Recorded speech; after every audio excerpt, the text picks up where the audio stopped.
Assalomu alaykum, hurmatli talabalar, hurmatli tinglovchilar. Pul va banklar fani bo'yicha navbatdagi video darsimizni birgalikda boshlaymiz. Bugungi mavzumiz pul va banklar faniga kirish, fanning predmeti, metodi va vazifalari bo'lib hisoblanadi. Ma'ruzachi men, moliya va bank ishi kafedrasi o'qituvchisi Sheraliyev Abbos. Marhamat, bugungi mavzumiz savollari bilan. Birinchi savolimiz: pul va banklar fanining maqsadi, predmeti va vazifalari. Ikkinchi savol: iqtisodiyotda pul kreditning uzviy bog'liqligi. Va oxir uchinchi savolimiz: pulning mohiyati, pulning izoh xususiyatlari. Fanning maqsadidan keladigan bo'lsak, fanning maqsadi talabalarga pulning zarurligi, mohiyati, pul nazariyalari, pul aylanmasi, kredit va kredit munosabatlari, banklar va bank tizimi, valyutalarning xalqaro miqyosdagi harakatining tashkil qilish bo'yicha chuqur nazariy va amaliy bilimlarni berishdan iborat bo'lib hisoblanadi. Fanning predmeti esa pulning paydo bo'lishi, sabablari, pul shakllari va turlarining evolyutsiyasi, ularning mohiyati va uning namoyon bo'lish shakllari, funksiyalari, qiymat shakllarining evolyutsiyasi, qiymatning shakllari, boshqa iqtisodiy kategoriyalardan ajralib turuvchi o'ziga xos xususiyatlari hamda kredit pullar va ularning turlarini chuqur o'rgatishdan iborat bo'lib hisoblanadi. Fanning vazifasi esa pulning kelib chiqishi va zarurligi, pulning mohiyati va pul muomalasi qonunlari, pul aylanmasi, pul tizimi, kreditning mohiyati, prinsiplari, kreditning shakllari, turlari, bank tizimining mohiyati, xalqaro valyuta munosabatlarini tashkil qilish va tartibga solish asoslari xususidagi nazariy va amaliy bilimlarni o'rgatishdan iborat bo'lib hisoblanadi. Pul o'zi, pulga ta'rif beradigan bo'lsak, pul bu iqtisodiy kategoriya bo'lib, barcha tovarlar uchun umumiy ekvivalent sifatida bajaradigan maxsus tovar bo'lib hisoblanadi. Pulning iqtisodiyotdagi roli. Pulning vujudga kelishi, bilamizki, kishilik jamiyati sivilizatsiyasining eng buyuk kashfiyotlaridan biri bo'lib hisoblanadi. Pul deb nomlangan maxsus tovarning paydo bo'lishi natijasida odamlar o'rtasida ayirboshlash bilan bog'liq ziddiyatlar va ehtiyojlarning bir-biriga mos kelmasligi kabi muammolar barham topdi. Umuman, pul insoniyat kashfiyotlari ichida eng oddiy va eng tushunarli hamda eng murakkab bo'lib hisoblanadi. Pulning iqtisodiy mohiyati xususida iqtisodiy adabiyotlarda turli ta'riflar va talqinlar mavjud bo'lib, uning mohiyatiga nisbatan yagona yondashuv mavjud emas.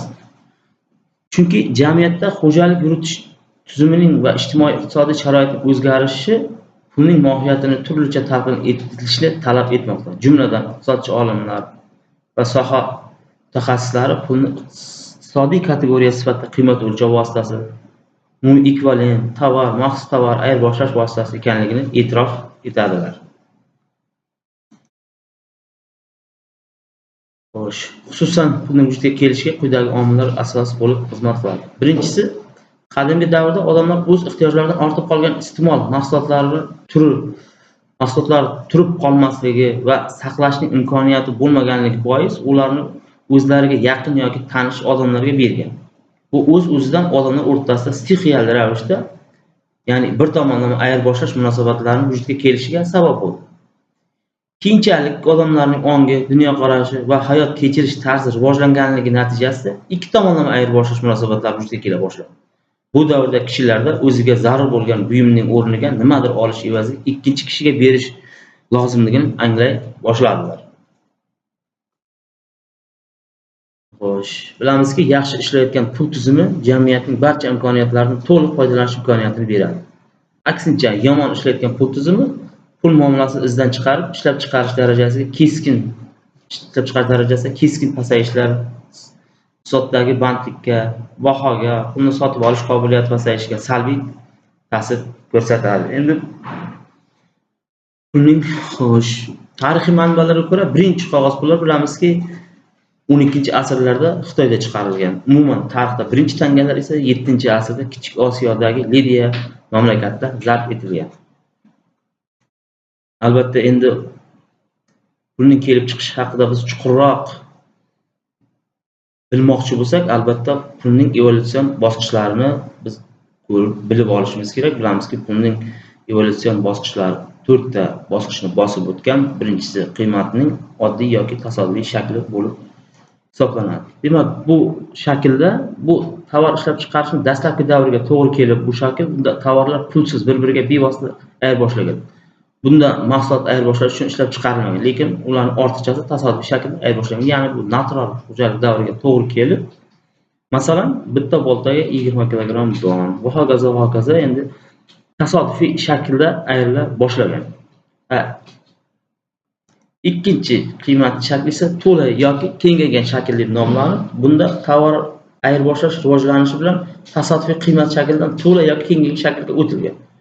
Bunda ayirboshlashda bir tovarga qarama-qarshi faqat bitta tovar emas, balki bir nechta tovarlar ayirboshlagan yoki ishtirok etgan. Masalan, suvdanliklarda 10 qop tuzga 10-15 bosh qo'y, 20-30 bosh echki, 2 bosh buqa ayirboshlagan. Ya'ni bitta tovarga bir nechta tovarlar ayrila boshlagan. Keyingi shakli esa qiymatning umumiy ekvivalent shakli bo'lib, bu ishlab chiqarishning rivojlanishi bilan ayirboslanadigan mahsulotlar soni ham ortib bordi va ayirboshlashda murakkab holat vujudga keldi. Misol uchun, biror bir tovar sohibi ushbu tovarni o'zining iste'moliga zarur bo'lgan boshqa bir tovarga ayirboshlanish uchun avvalambor o'zining tovarga ehtiyoji bor bo'lgan boshqa bir iste'molchini topmog'i kerak bo'lgan. Ayirboshlash murakkablashib, uning rivojlanishiga esa bu to'sqinlik qildi. Asta-sekin tovarlar orasida hamma tovarlar ayirboshlana oladigan va hamma tovarlar qiymatini o'zida ifoda eta oladigan maxsus tovar ajralib chiqdi. Tovarlar dunyosidagi chiqqan maxsus tovar qolgan barcha mahsulotlar uchun umumiy ekvivalentga aylandi. Misol uchun, mana 10 bosh qo'yga masalan 1 qop bug'doy, 10 kilogramm choy, 10 kilogramm qahva, yarim tonna temir, 360 gramm oltin va hokazo. Keyingi shakli esa qiymatning pul shakli bo'lib hisoblanadi.